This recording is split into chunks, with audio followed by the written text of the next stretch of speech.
Nicole Scott here from Mobile Geeks, and today I'm going to be reviewing the OPPO R5. This is currently the world's thinnest smartphone on the market. Yes, I know somebody else has put one out thinner, but they're not on the market yet. At 4.85 millimeters thin, is the R5 just too thin? Let's find out.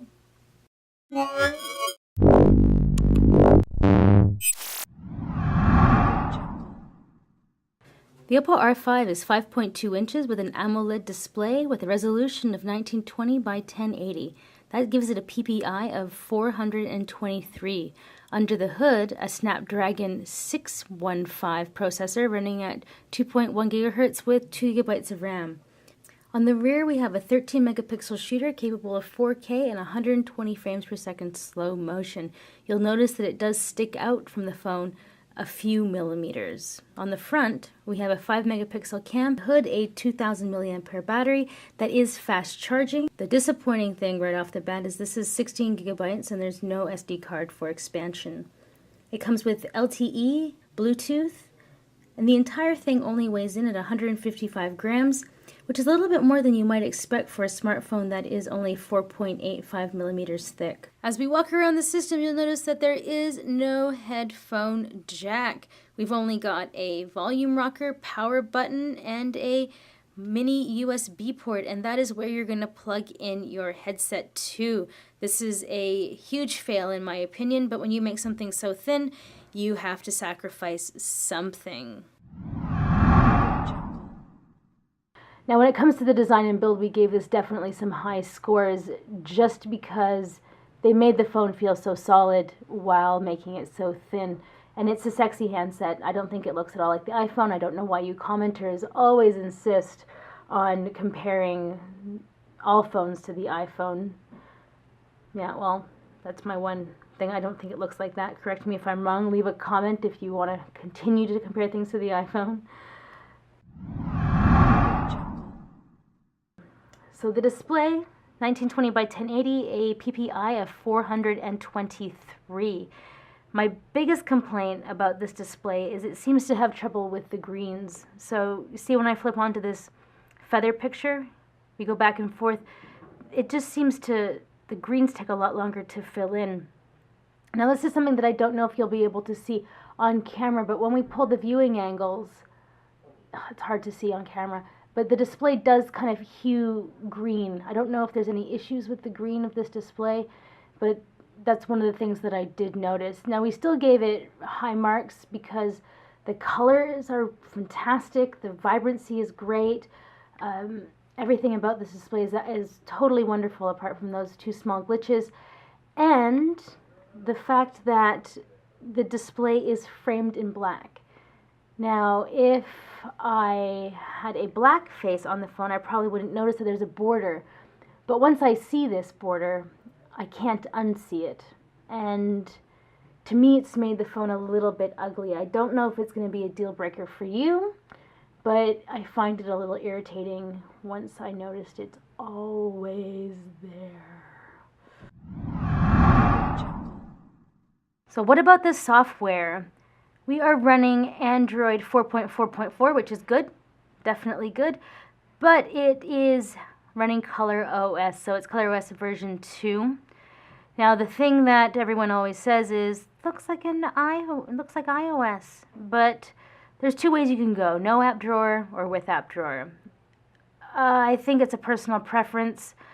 I've started using phones without the app drawer because I've been reviewing more and more Chinese handsets, but I have to admit, sometimes I do end up getting a little bit lost if I have too many apps downloaded and I don't remember which app I'm looking for. There's no single place where I can go to look for all the apps.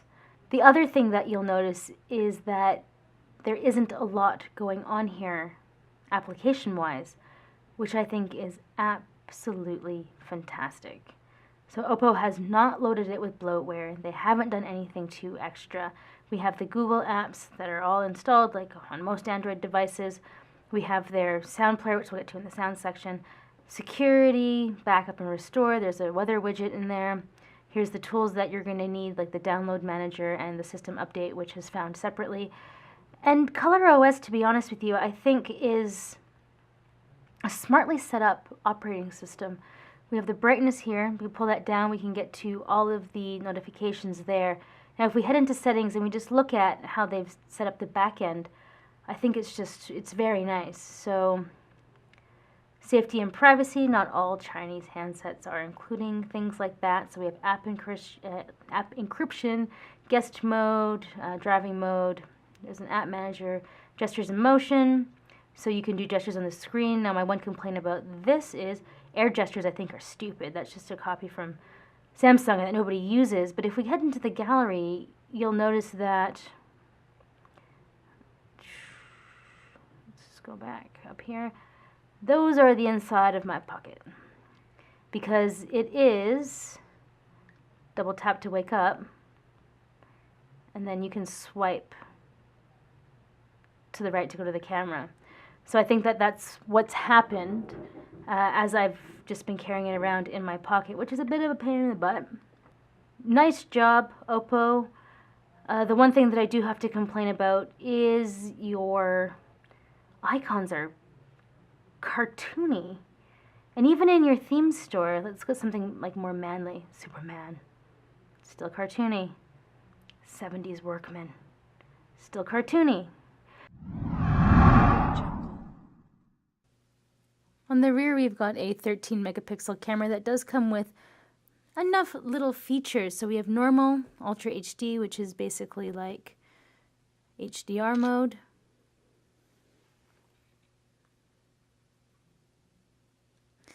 So it's not super quick. One thing, if you click on it, you can add notes. I really do like that. If we just go back.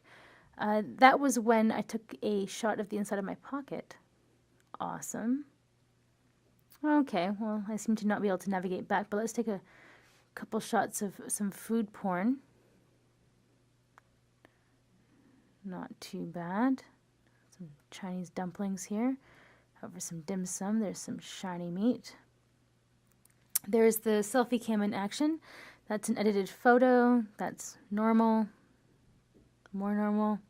That's just me, but let me just go back into the camera and we can put Beautify on again. That's the rear camera. Let's turn that around to the 5 megapixel front facing. There I am again, hiding behind there. So you can see that you can do quite a lot of kind of touch-ups here to make you more beautiful or less beautiful, however you want to see this. But let's head back into the 13 megapixel shooter on the rear. Out of beauty mode. Colorful night. We have, oh crap, I really want to be beautiful today. Super macro is a zoom. There we go. Now it's a little bit washed out. So you can see that that guy's red and then that guy's pink. So that's a little bit unfortunate. Goodness, it really likes those selfies that I wanted to take. Oh, there we go, back into the camera. So if we zoom out of there, we go into expert mode. Lots of things I like to see here. So we can adjust the shutter speed. So if we go outside, we can do trails of flames. We can adjust the ISO. We can do exposure compensation, which is always great when you want to get just the right shot. Now if we head into video mode, it's already going. So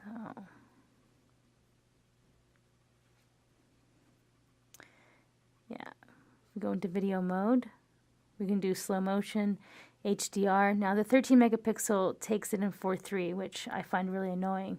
So I like to go down to 10 megapixel because then it's 16:9.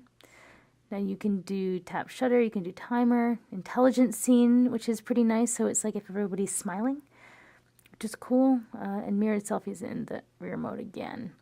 So I mean, like, good enough. Definitely good enough.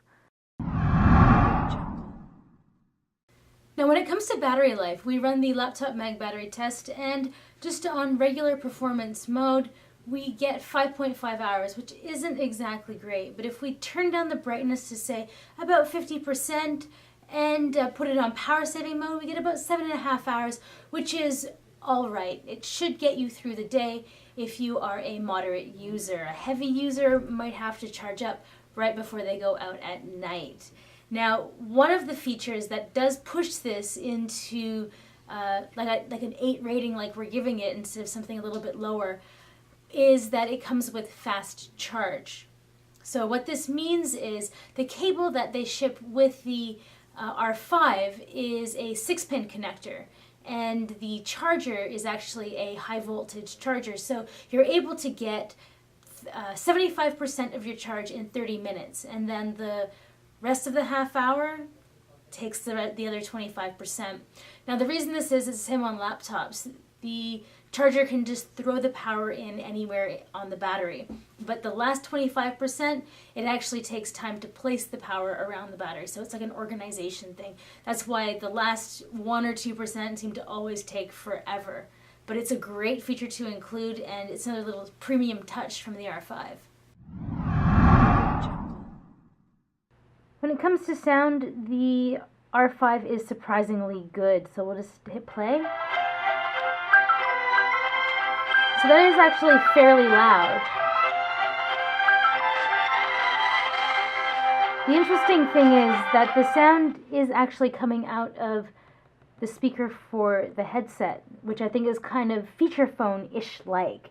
Because if you remember back in the day, that's where the speakers used to play out of, was your earpiece.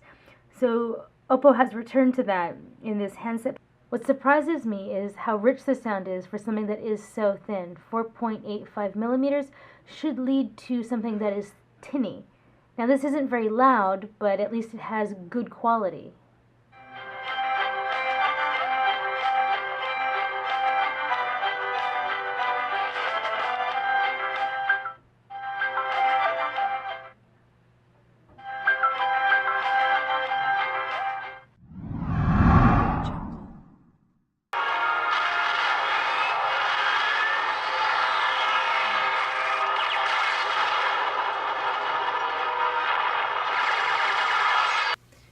What about price?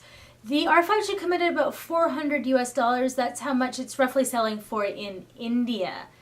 If we take a look at what else is on the market, you can pick up the OnePlus, which is a higher spec smartphone, for $100 less. So the R5 is not something that you're going to be picking up if you want the high-end tier of everything spec-based. What you're paying for, I guess just a little bit more in the R5 is the design, the thinness, and some of these higher end features like the smart charging. Is it worth picking up? If you want a sexy, rugged handset that stands out, well, then I guess the answer would be yes. The final verdict on the R5, yay or nay? Definitely a yay. I love the form factor. It feels solid in your hand. Something this thin should not feel this solid. The display is gorgeous. There is zero lag. Well, occasionally a stutter here and there, but nothing that the Snapdragon 615 can't handle for your average user. Are you going to be playing serious games on this? Probably not. It's thin. It's going to get hot. And you don't have the most battery life to spare on such frivolous things. You should probably focus a lot more on snapping some great pictures with the camera. That is the other thing that is fantastic about this device, is it came with a top-notch camera. It's especially good for food pornography, like I showed you in the camera review section. So what didn't we like about it? Well, battery life could be better. 2,000 milliampere and something like this thin is impressive, but it's about the day-to-day use that's really going to make the difference. I could have used another 500 milliampere and maybe just made it 5 millimeters thin, and then that way you could have added another couple hundred milliampere. But that is the name of the game, I guess, when you're trying to push forward and innovate like OPPO is doing. They may not have won the spec race in terms of the processor, maybe the display and the battery life, but they are making a statement design here. The camera's great, which is a so important feature for me, and I know a lot of other people out there. If you're a light to moderate user, you'll get through the entire day. The display is gorgeous if you like to look at your phone, which I do. I just don't like the black border around the edges. That's the only kind of crappy thing about the display, and the weird green issue, but that's not such a problem unless you like to look at that particular photo with feathers. The only other thing that I really have to complain about is the lack of headset jack. You have to use the USB to 3.5 millimeters, and that is a big thumbs down. We learned that didn't work in the late 2000s. Do you remember when Sony and Palm did their proprietary headsets and it just did not work? It pissed everybody off. And I think that's what's going to happen with this. Except if you are a Bluetooth user, which it has that capability. So you should just be using a Bluetooth headset to listen to your music on the R5. So that's my verdict. There's a few things to be concerned about, but overall, I wouldn't shy away from grabbing this phone at all. So Nicole Scott from Mobile Geeks. If you liked this review, please give me a thumbs up. And while you're at it, why don't you subscribe to our channel? It doesn't really mean anything to you except for my videos occasionally show up on your homepage. But it means the world to me. So that would be amazing if you could do that. Nicole Scott here from Mobile Geeks.